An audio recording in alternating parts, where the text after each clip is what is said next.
Good afternoon. Today is Friday, June 30th. The time right now in Singapore is 9 minutes past 1 in the afternoon, and we are into the last trading day of the month. And this is going to be pivotal because going into next week we have holidays. Okay, we have the Independence Day for United States on July the 4th, which is a Tuesday. So the day before, which will be Monday, will be a half day for United States. So it's going to be a super long weekend, and the market is going to be super quiet. So be very careful. Maybe you want to take some profit before going for this long extended weekend.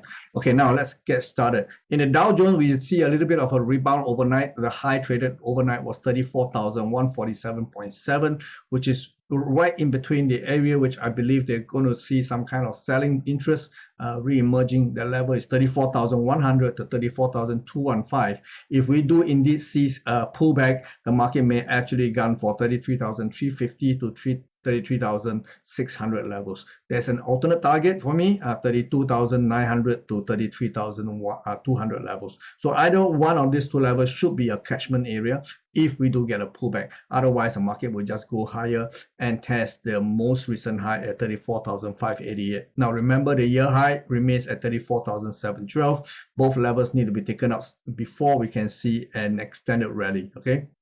Now, in the S&P 500, we also see a 50% rebound from a high of 4,448 to a low of 4,328. And the high traded last night was 4,398, somewhere just under the 4,400 levels. So again, I do expect maybe another pullback to take out the 4,328 that we saw at early part of the week itself. So again, I have another alternate targets for this. I have 4,250 to 4,280 levels as a backup range in which I think market may actually stabilize before it attempt another rally attempt beyond 4,450.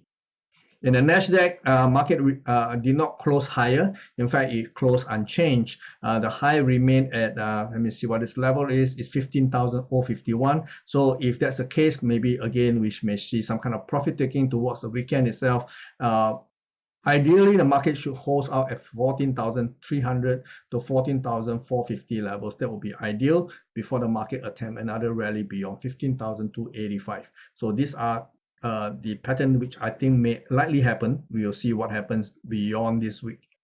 Okay, and in Asia, we can see that the Hang Seng has stabilized. It did not drop any further, although we did have a bit of a scare on Thursday itself. The market actually went down, but it stabilized just under the 18,800 levels, and this area is actually where I do believe still we have going to have buying interest accumulating below here, and that level is 18,500 to 18,850. So let's see if we can get a bounce today. So far there is no significant bounce. We have a little bit of holding the line, but no bounce here. But over in China, we can see that the Chinese index, the CSI 300, has a massive surge from the bottom here, which I have previously identified as area of buying interest. That level is 3,760 to 3,820, and we can see that the market is currently trading at 3,855 thereabout, and this could be the catalyst for the market to challenge the 4,000 levels all over again. So this is actually quite bullish development. Over in the Nikkei has stopped going up. Yesterday there was a rally attempt,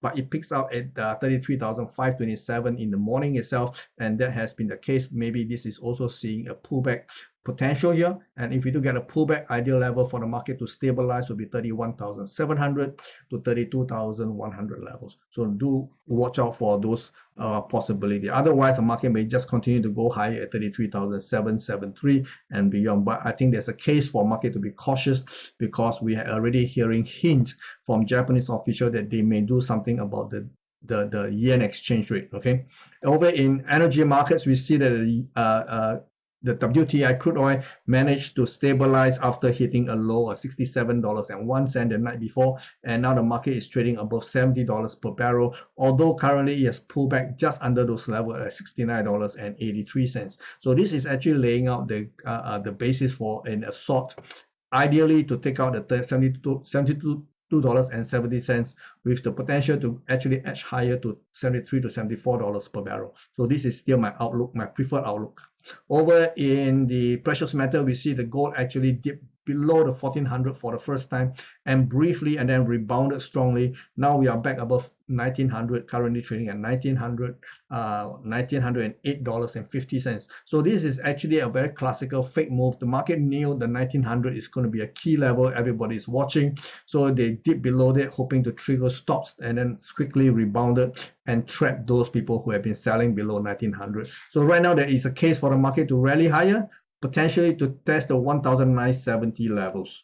Over the silver, we see a little bit of pullback, but not much. The low traded is $22.28, still marginally above the low traded last Friday at $22.11. Now, this actually builds a case for a three-wave rally to $23.30 to $23.50 in a three-wave technical rebound.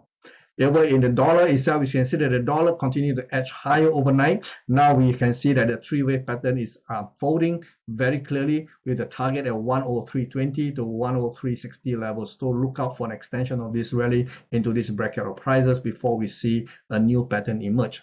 Over in the euro dollar, while the dollar index has actually taken out last week's high, in the euro dollars we have yet to see that because the low remains at 108.44. We need the price to go below 108.44, and then we can get confirmation the market is resolutely going down to test the 107.70 to 108.10 levels. So this remains my target for this run.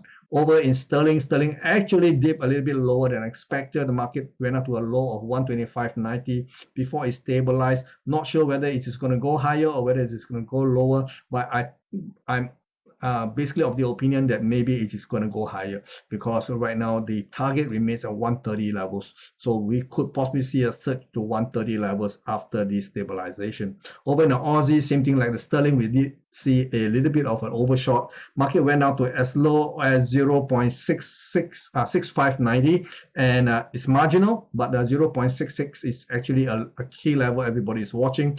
There's no sign the market is going to turn around soon, but I'm saying that maybe that it will be the case here, and if it's so, then maybe the 0.69 will be challenged one more time. I think the potential here is quite good for a break of 0.69 purely on the chart pattern.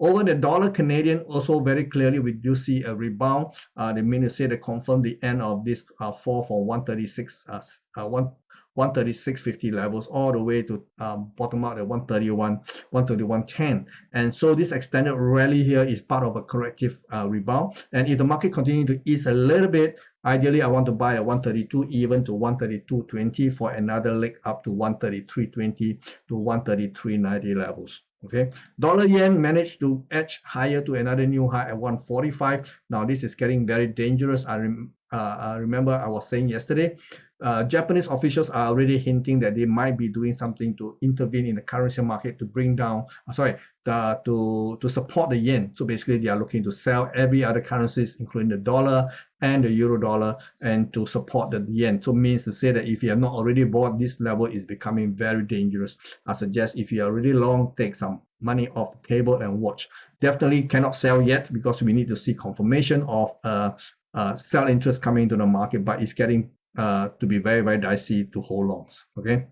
Now over in crypto, we can see that Bitcoin has a bit of a rally this morning to 31,268 from a low of just under 30,000. So we can see that the market is possibly building up to be a case for a extended fall in the three-wave pullback. Ideally, I want to see market stabilize at 29,000 to 29,900 levels, in which I think a buy will be actually quite conducive for an extension of this rally that we saw from 24,700 plus. Okay, so this is an extended run, so do watch out for that. Now remember, next week we have July holiday. We have the July the 4th Independence holiday for the United States, and the day before, which is Monday, is going to be half a day of trading. So we are going to a super long weekend. So if you got any profit, best you take some money off the table, because anything can happen over such a long period of inactivity. That's all I have for you, and I wish you guys a great weekend ahead. Bye bye. Take care.